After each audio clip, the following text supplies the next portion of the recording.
If you already know how to make a classic French omelet, now it's time to mix it up and make it your own with fillings in both a fold-over and a frittata.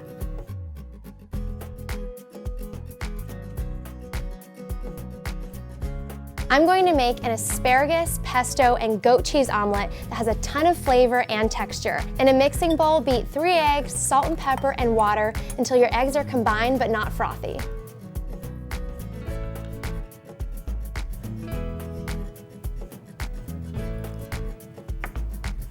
The water is going to help the eggs get fluffier than a classic French omelet.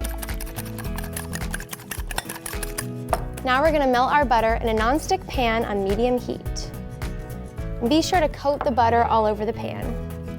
Once your butter has started to foam, add your eggs, and then using a spatula, lift up the eggs and allow the underside to cook, and kind of swirl it around just like you would scrambled eggs. You definitely want to use a non-stick pan because if you didn't, the eggs would be sticking everywhere. Using a spatula, lift the omelet and allow the uncooked egg to get to the heat.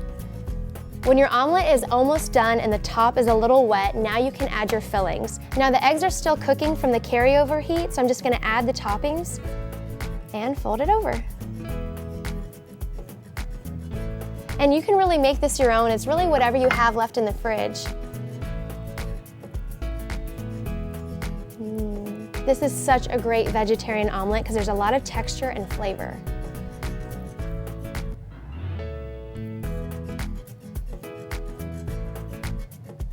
Get your omelet to the edge of your pan and then using your spatula, guide it to your plate and then fold over with the spatula. This vegetarian omelet is the perfect combination of veggies with the roasted asparagus and the tangy goat cheese. It's so satisfying, all wrapped up in an egg blanket. But for the meat lovers out there, I'm going to teach you how to make a bacon cheddar leek frittata. It's a 1 skillet meal that's perfect for entertaining or for your next brunch. In a cast iron skillet, render your bacon on a medium-low heat. This process can take up to 10 minutes because you want to get the bacon nice and crispy. Once the bacon is crisp, you're going to transfer it with a slotted spoon to a paper towel-lined plate. So we're removing the bacon from the cast iron skillet, but we're leaving as much bacon fat as possible so that we can cook with it. So shake off the excess and then drain the bacon on the towel. I love the smell of bacon fat. It smells so good in here. So now that we have the leftover fat in the pan, we're going to cook the leeks down for about 2 minutes or until they're translucent.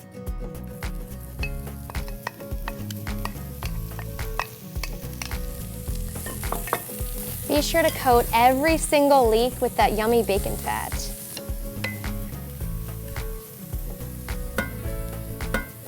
Season with a hefty pinch of salt and then add the scallions and cook for another 2 to 3 minutes. Once the green onions have browned, we're going to transfer the leeks and the green onions into a separate bowl and then wipe out our skillet.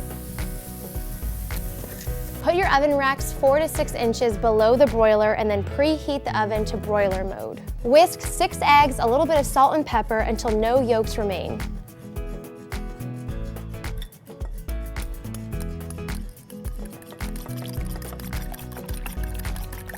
Once your eggs are whisked, add your leek and scallion mixture and be sure that it's cooled because we don't want scrambled eggs.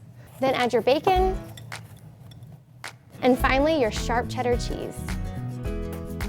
On medium heat, you're going to add oil to your cast iron skillet. Swirl it around. Be sure to coat all the edges. This is going to prevent the egg from sticking to the bottom and allow it to puff up when it's being broiled. Now we're going to add our egg mixture. Using a spatula, spread out your filling so that you get everything in every bite. You want to shake your skillet to prevent the eggs from sticking to the bottom of the pan. And then also use a rubber spatula to move the eggs from the edge to make sure that it's not sticking. You want to cook it until the eggs are set and it's just shy of dry, about 10 minutes. Then transfer it to the broiler for 1 to 2 minutes or until golden brown, and it happens really quickly, so keep an eye on it. Once you take the frittata out of the oven, allow it to cool and set a little bit before you transfer it. Now, frittatas can be served warm or at room temperature. I love this frittata, from the salty bacon bits to the savory leeks. As you can see, making omelets is all in the details. They're satisfying and delicious any way you cook them. I'm Brandi, thanks so much for watching, and I'll see you next time on Pop Sugar.